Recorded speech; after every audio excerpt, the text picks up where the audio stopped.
If you believe that love can only flourish in safe lands, where people live by the rules and blessings, then today's story will make you think again.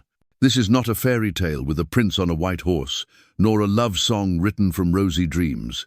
This is a slice of reality, where amidst the red dust, bullets and unhealed wounds, there are people who still choose to love, still choose to stand together, not out of duty, but out of freedom. In the wilds of the American West, where people often shoot first and ask questions later, 5 women are sold like merchandise in a seedy saloon. No one thinks they have a chance, until one man, without raising his voice, without brandishing his sword, just quietly walks in and says, "I'll take them, all of them." From that moment begins a journey unlike any love story you've ever heard. Not a flashy rescue, but a resurrection from the ashes. A story about choices, about courage, and about love that doesn't need to be declared, just exists. If you believe that sometimes silence is the strongest action, and that true love is something that cannot be priced, stay with us. You are watching Wild West Love Stories, where each story is born from dust, dried blood, and hearts that have never stopped beating. Don't forget to subscribe if you want to continue to accompany these silent but eternal love songs. Now, let's get started. The saloon was a slaughterhouse that night. The yellow lights were dim through the thick smoke of cigars, and the laughter rang out like gunshots across the whiskey-scented wooden floor. The room was packed with men shoulder to shoulder, eyes bulging with hunger. Not hunger for food, but hunger for power, hunger for control, hunger for the feeling of owning something, if only for a few nights. On a low stage made from old wine barrels, 5 women stood erect, as if they had been set up in an auction. They didn't speak, but every bruise, every empty glance screamed what no one would listen to. Isabel, a dancer from Havana, wore a red dress with a torn hem, her bare shoulders showing the bruises along her collarbone. She stood proud as if every dance step, every night, had never been taken away. Callie hard as a rock, her arms crossed, hiding the purple marks of her bonds. She had been traded in a game of cardja. Father thought she was worth as little as the last coin in his pocket. Naomi seemed to have drifted away from this world. Her eyes were far away, her hands clasped in prayer, but her dry lips and the long scar under her chin told of a near drowning in a trough. Joanne, the eldest, in her nurse's apron, she had saved enemy soldiers and been called a traitor now, bowed her head as if listening to the names of the soldiers she had failed to save. And Ruth, the smallest, the most ragged, her hair disheveled, her feet bare, stood erect in the doorway of the saloon, as if waiting for someone who would never come. They called her the little ghost, because she never closed her eyes in sleep and often whispered something to the wind. Solis Finch, the saloon owner, leaned against the bar as if he owned the sunset. His smile was lopsided, and he tapped a thick notebook. "Isabel," he introduced in a voice as smooth as snake fat, "the dancer from Havana. Long legs till sunset, no complaints." A drunk raised his hand and shook it. "2 pitchers of wine and a mule," Finch sneered. "She's no rotten fence to bargain with." The crowd laughed dryly. Then he turned to Ruth and called out, "Little Miss Cuba, who's going to bid first?" The wind blew through the crack in the door, a reminder that some things should not be bid on. That was when the door swung open.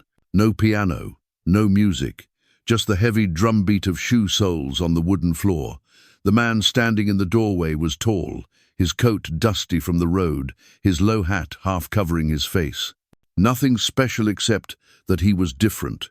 He didn't laugh, he didn't shout, he didn't bid. He just looked. "Jeb Hawkins," he introduced, his voice dry as gravel. "There's a shipment coming. Come get a drink." Finch laughed, spreading his arms like a showman. "Just in time, Hawkins. Pick up. Good stuff tonight." Jeb looked at each of them. Isabel, Callie, Naomi, Joanne, Ruth. His eyes lingered on Ruth for a beat longer, when a man in the crowd grabbed Ruth by the hair and pulled her back, shouting, "Look at her teeth!" The gun went off like thunder. The bottle in his hand shattered, glass and whiskey flying everywhere. The drunk screamed, staggered back. No one saw Jeb pull the gun. "Don't touch her," he said, his voice low, but everyone heard it like thunder. Finch blinked. Only bottles, not people. Is that a parole? Jeb stepped forward. I'm not here to bargain, he said. I'm here to take them away, all of them. The bar was dead silent. Finch laughed, but his eyes narrowed. 5? You're drunk. Jeb pulled out a cloth bag and threw it on the counter. There was a heavy thud. Finch opened yttrial silver gleaming in the light. No shavings, no swaps, real silver. They're not cattle, Jeb said. They're coming with me, now. No one stopped them. No one dared. Callie stepped down, first her eyes burning. Isabel followed, her back straight. Naomi trembled but walked. Joanne nodded. Ruth stood still. Jeb held out his hand. She took it. It was ice cold. Then the group walked through the saloon door out into the night where hope began with a bullet and an outstretched hand. Stop! Finch shouted behind them. I want his silver or his head. Jeb turned, drew his gun a second time. Get out of the way. No shouts. But the crowd backed away. They ran into the narrow alley behind the saloon, through mud, over rotting fish. Jeb led the way, gesturing like an old soldier. The sound of muddy boots followed closely behind. The pursuer laughed, as if the hunt had begun. In the abandoned warehouse they dodged bullets, climbed broken ladders, crossed barrels of fish sauce, and reached the muddy ditch. Jeb jumped first. Callie, Isabel, Joanne followed. Naomi hesitated, then turned and pulled Ruth down with her, a sisterhood that began in mud and trembling.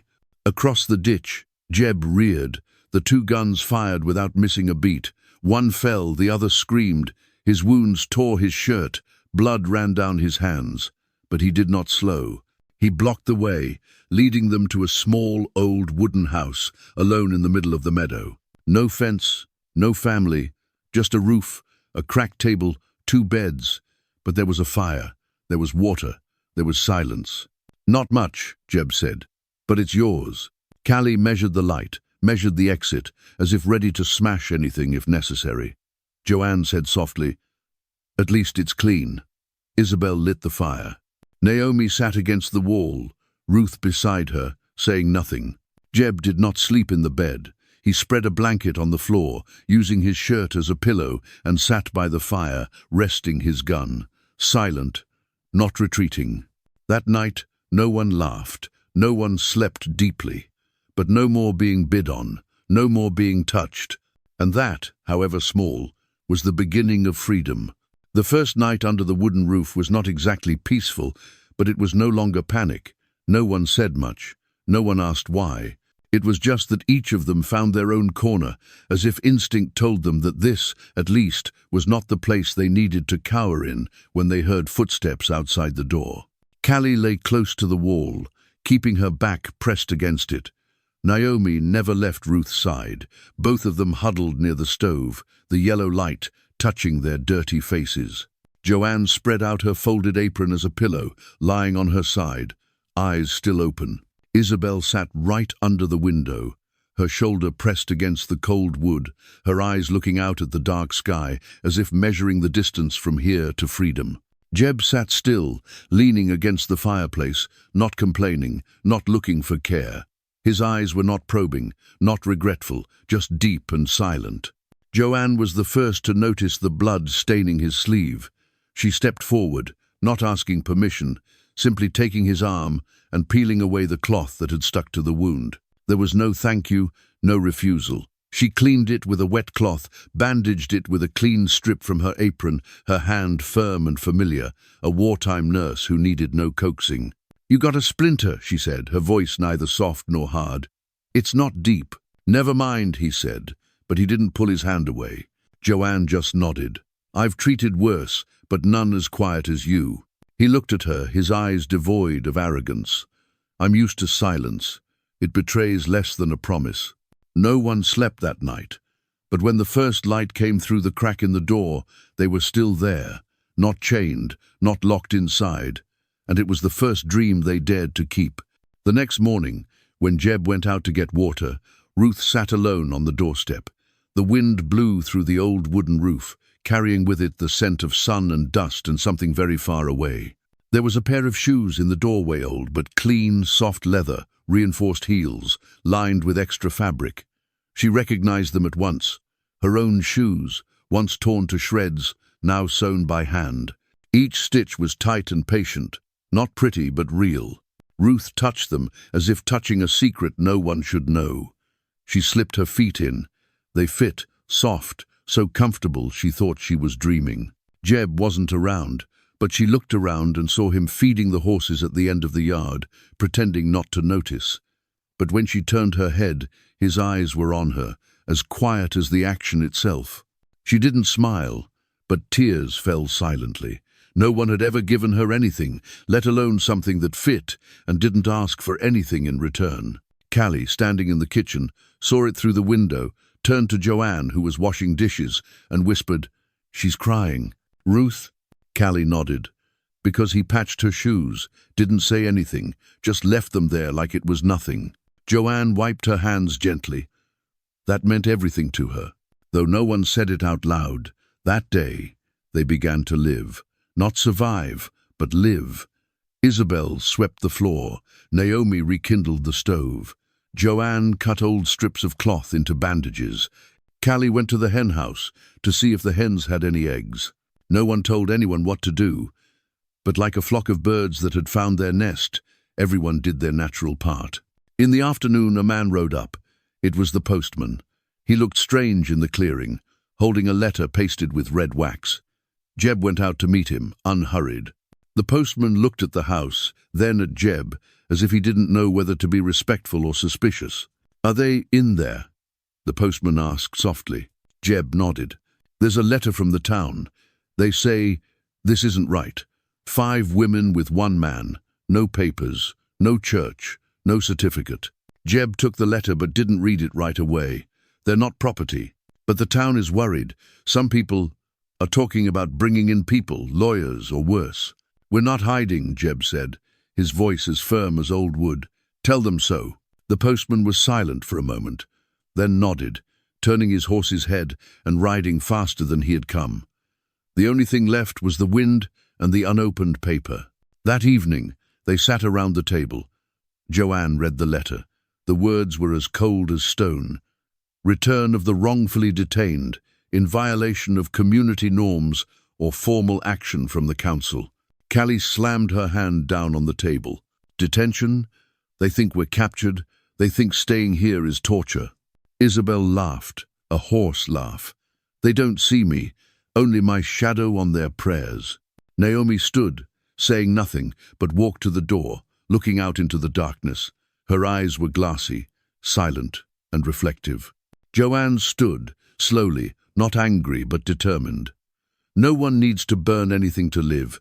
We will not hide. We will stay, live, true." "And if they come?" Callie asked, her eyes narrowing to the edge of a knife. "Then they will see what they fear most," Joanne replied. "Women are no longer silent." Jeb sat on the porch, listening to them, not interrupting. His eyes scanned the darkness, his hand sharpening the old knife on a whetstone. One stroke at a time, slowly, steadily, not in a hurry, not in a panic, but ready. In that house, for the first time, they did not have to live to avoid being seen. They began to live to be seen as themselves, without excuses, without permission. They had stepped out of the saloon not to hide, but to be. And that wooden house on the edge of town, for the first time, had a whisper not of wind, but of a small hope-taking root. The church bells rang earlier that morning, not for a wedding or a funeral, but to open what was called Many Thingser meeting, a congregational meeting, a hearing, but everyone knew it was a trial, albeit an unofficial one. The old pews in the church had been hastily wiped clean, and hundreds of eyes, eager, curious, angry, or simply desperate for an excuse to judge, filled the pews. From old people who came to church once a year to shopkeepers who just wanted a chance to speak out in public, everyone was there. In the front row, Solis Finch sat like a little king, legs crossed, his robe pressed without a wrinkle, a notebook as thick as a Bible. Beside him were 2 men still bruised from the time Jeb had knocked them down, now acting as witnesses. The pastor, Pastor Lee, stood behind the pulpit, holding the pad Finch had given him, a pastor no longer a leader, but a puppet in the stage Finch had created. Finch was the first to speak, uninvited, uncalled for. "Community," he said loudly, his voice as clear as a lawyer who had just memorized a model essay. "I am not judging anyone today. I am only enlightening." He held up the notebook.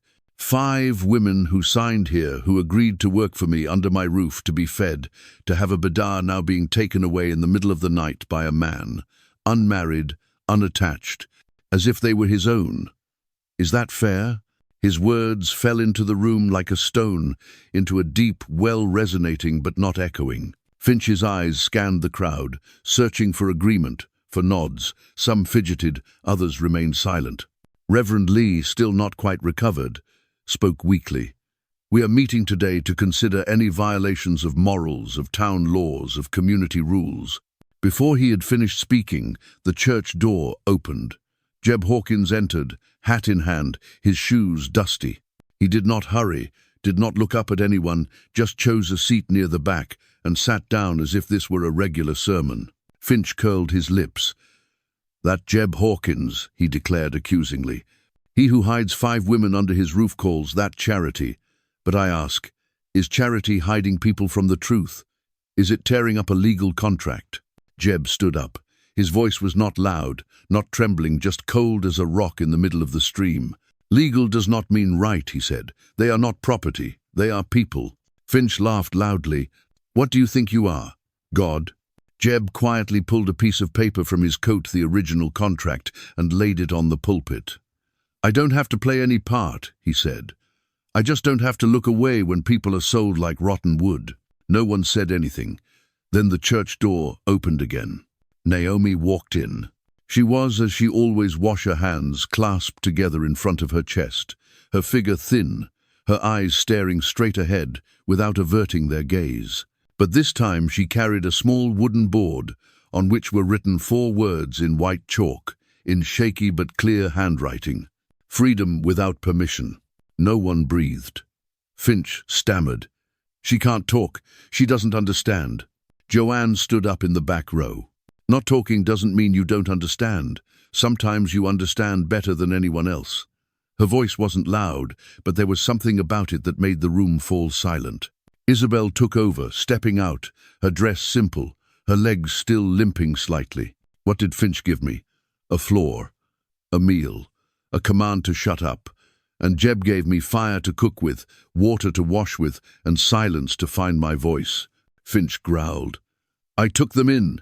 Callie stood up, her hand still bruised. "You took them in with ropes, and Jeb gave us firewood, not fear.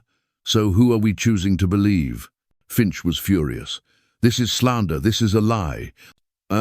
Pastor Lee looked down at the old contract, then at Naomi, then at the eyes of each woman standing before him, none of them begging, none of them crying. They just stood and were. Finally, he closed the papers in his hand. "This church is not a courthouse, nor is it a barn. We don't lock people up for choosing to live differently. This session is over."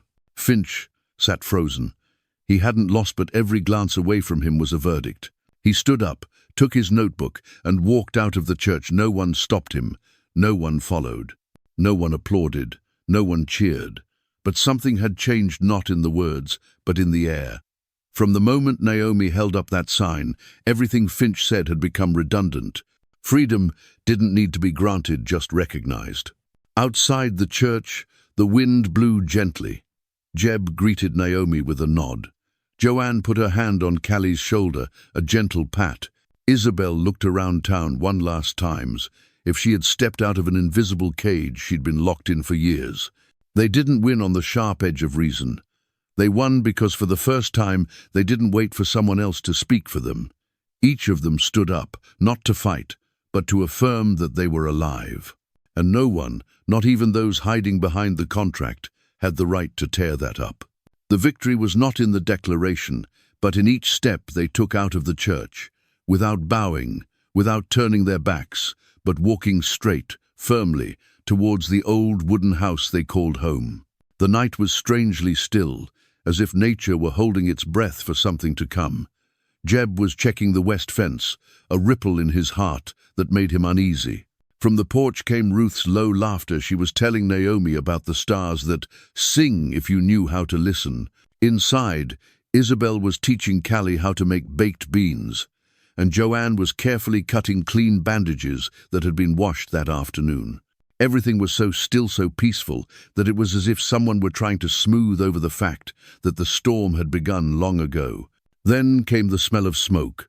Burning oil, burning flesh. Horses screamed in panic from the stables. Jeb turned, his eyes scanning the horizon.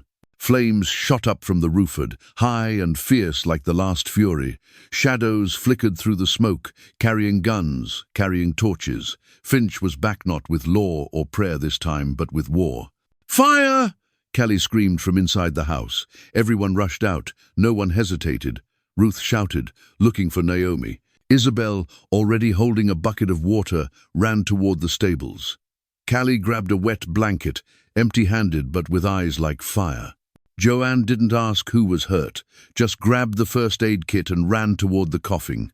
Ruth had seen Naomi trapped in the chicken coop between two burning wooden walls.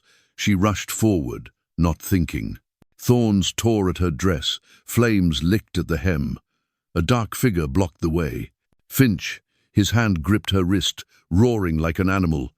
"You're mine." She struggled. Naomi tried to rush forward from a distance. Finch dragged Ruth away like a sack. Then there was a bang. Jeb. He didn't need to ask, didn't speak, didn't negotiate. He rushed forward with a lifelong pent-up rage. The first blow was to the shoulder, sending Finch reeling. The second was a knee to the stomach. Finch hissed, brandishing the knife. Jeb grabbed his arm, spun and slammed it into the ground. The knife fell. They rolled in the burning dirt. Blood and smoke and rage swirled into a nameless shape. At the same time, Isabel led the last horse out of the stable. A wooden beam fell close to her head. Jeb caught it. Blood oozed from his temple, but his eyes didn't blink. Callie swatted the fire with her bare hands, kicking and throwing wet blankets into the burning grass. Joanne pulled Naomi out of the smoke, her lungs constricting from the heat. Ruth, her hands bloody, kept hitting the burning wall with the wet branches. If she stopped, everything would collapse. In the dust, Finch rose, his hand groping for a weapon. Jeb stopped him with a kick to the wrist, then held him down, his arm behind him. Their breaths mingled with the dirt, with the smoke, with what had been hatred and was now despair. "Kill me," Finch hissed. "Prove you're like me." Jeb didn't answer. He looked at Finch not with hatred, but with something colder, understanding. He stood up, not with the knife, not with the gun. He just pulled the reins, tied Finch up, and pulled him onto the saddle of the horse that had once been his. "You don't deserve to die here," Jeb said softly, "and you don't deserve to be remembered." Then he patted the horse's rump. The animal galloped away, carrying the defeated man with it. No one looked back. When the dust settled, and there was only the smell of ash and smoke and sweat, they sat on the wooden steps, shoulder to shoulder, looking up at the pale grey sky. The barn had burned down a corner. The old barn had lost its roof. But the Mennel were there. No one dead. No one left behind. Joanne wrapped a towel around Ruth's arm. Naomi coughed softly, but was awake. Isabel set a glass of water beside Callie, her face blackened, her forehead swollen, but still standing. Jeb sat still on the doorstep, his hands bloody, his shoulders torn, but his eyes were no longer icy. There was something in them that had been proven not by victory, but by survival. The sun rose as slowly as a breath. Light slid across the still smoking embers, onto the pockmarked roof, touched hands, and lit up faces that were no longer bowed. No one spoke. They didn't need to. In that silence was the only truth. Finch had tried to burn them one last time, but he had only burned the bodies. The rest, the living part, the part that chose, the part that was never his, still stood, like ash that holds the shape of a mountain after fire. And in the last moment, Finch understood what he had never possessed. When people are not afraid of losing, they are no longer prey. They are walking ruins. They are survivors who know how to live. When the sun was strong enough, Callie turned to Jeb. Maybe the new coop needs to be a foot deeper. Jeb nodded. And a gutter around the house. Isabel raised an eyebrow. And I need a smoke-free room. Joanne laughed, coughing. Who's cooking breakfast? No one mentioned Finch again. He was gone, not defeated but forgotten. The only thing left of him was a lesson. Fire can't conquer what once burned and stood still. And in the end, those people still. Not perfect, but whole. Not victims, but people who chose to live anew on the very ground they had been knocked down. Spring came without a fuss. It did not burst forth like a triumphal march, but quietly seeped into the ground, gently touching the scars left on the wooden roof, creeping through the first young leaves that emerged where the land had been scorched by the fire of hatred. The wind carried a new smell. The smell of the dust of the road washed away, the smell of ashes no longer haunting, but becoming a solid foundation for a new life to begin. No one left. No one chose to turn their backs on what had been the last frontier between life and existence. They stayed, not for lack of choice, but because for the first time they had their own choice. Jeb rebuilt the stable with his left hand, because his right hand still hurt slightly from the last battle. Callie measured each log, erected the posts, hammered in the nails with the skill of someone who had been tied and no longer wanted anyone to be tied. She opened a small workshop next door, repairing saddles, bridles, making ropes by hand, and taught the children in town how to braid leather without cutting their hands. "It's not a toy," she said, "but if you know how, it won't turn against you." Her voice was hoarse, her eyes sharp, but no one feared her anymore. They respected her. Isabel rented the town's old warehouse, cleaned it out, laid a wooden floor, installed a cracked mirror. It was the first dance studio the place had ever had. The girls came in timidly, learning to shake their shoulders, to rotate their legs, to look in the mirror and see themselves as strong. Isabel didn't teach anyone to go on stage. She taught them to know that they didn't have to hide their bodies, they controlled them. Naomi came to the school at first, just to deliver some food, to sweep the classroom. Then someone asked her to make a few hand signs. One child didn't speak, looked at her for a long time, then repeated the signs. Gradually the whole class learned, the whole town learned. Naomi couldn't speak, but she made the whole community learn to listen with their eyes, their hands, their breathing. She didn't teach with a lesson plan, but with her steady presence. Joanne never returned to the hospital. But when someone in town was sick, in labor, unable to breathe, people came to the cabin, calling Doc Joe. She had no name tag, no cross to hang herself with, just a box of medicine, a few clean rags, and hands that had never trembled when they needed to save someone. They didn't become someone else. They only became themselves when they were no longer held in someone else's shadow. Ruth was different. She didn't open a classroom, she didn't set up shop, but she tended a garden. She raised chickens. She lit a lamp every night and folded the blanket on the porch every morning. And one dawn, when the mist was still as thin as cigarette smoke, she put on her earth-colored dress, walked barefoot on the warm ground, and stood before Jeb. There was no ring, no music, just 4 women standing beside her, each a piece of her survival. Joanne held a bouquet of flowers, not a wedding bouquet, but wormwood and some dried barley.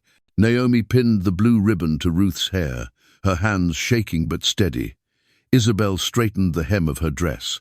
Callie stood behind Jeb, saying nothing, just resting her hands on his shoulders as he fumbled with the promise he'd meant to make. Jeb looked Ruth in the eye. No need to kowtow, no need to swear to anyone. "You don't belong to me," he said. "You belong to me. And I'm lucky you chose to stay close." Ruth smiled.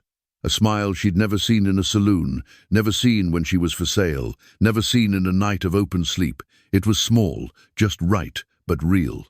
She said nothing. Just kissed him, not trembling, not dependent, but with the certainty of someone who knows that love is not about saving, but about accompanying. After that quiet wedding, things went on. Ruth still grew vegetables, Jeb still mended fences, but on the porch there were always 2 chairs now, one for her, one for him. Every evening, after dinner, after everyone had washed the dishes, lit the fire, and laughed about the little things of the day, Ruth and Jeb sat together, looking into the distance, where the sky met the earth, where the wind carried the scent of the new season. They didn't talk much, but once Ruth turned and asked softly, "Are you still glad you chose to stay?" Jeb didn't answer right away. Then he nodded, his eyes fixed on the horizon. "Every day," he said, "because you're not mine, and I'm willing to stay with you." Ruth smiled, not because she was so happy, but because she finally understood that true love doesn't have to be held on to, it just has to be held on to. The old shoes still lay inside the house, the first pair sewn together by hand. Now they were frayed again, but Ruth kept them, like a milestone no one saw. The night wind blew across the roof. The smell of old ashes still lingered somewhere. But instead of reminding them of the pain, it only reminded them of the way they had come. Starting from the mud, from the ropes, from the yellow lights of the saloon, they now stepped onto the small wooden porch, not for shelter, but for life. This story has no fireworks, no flags, no cheering crowds. Just a group of people, once broken, choosing to put each other back together with their hands, with their presence, with actions that no one saw but everyone felt. And when the sky turned dark, the roosters were quiet and the lights were out, Ruth and Jeb were sitting on the porch, saying nothing more. Love is not the end of the journey. It is the beginning, when one no longer has to ask permission to be free.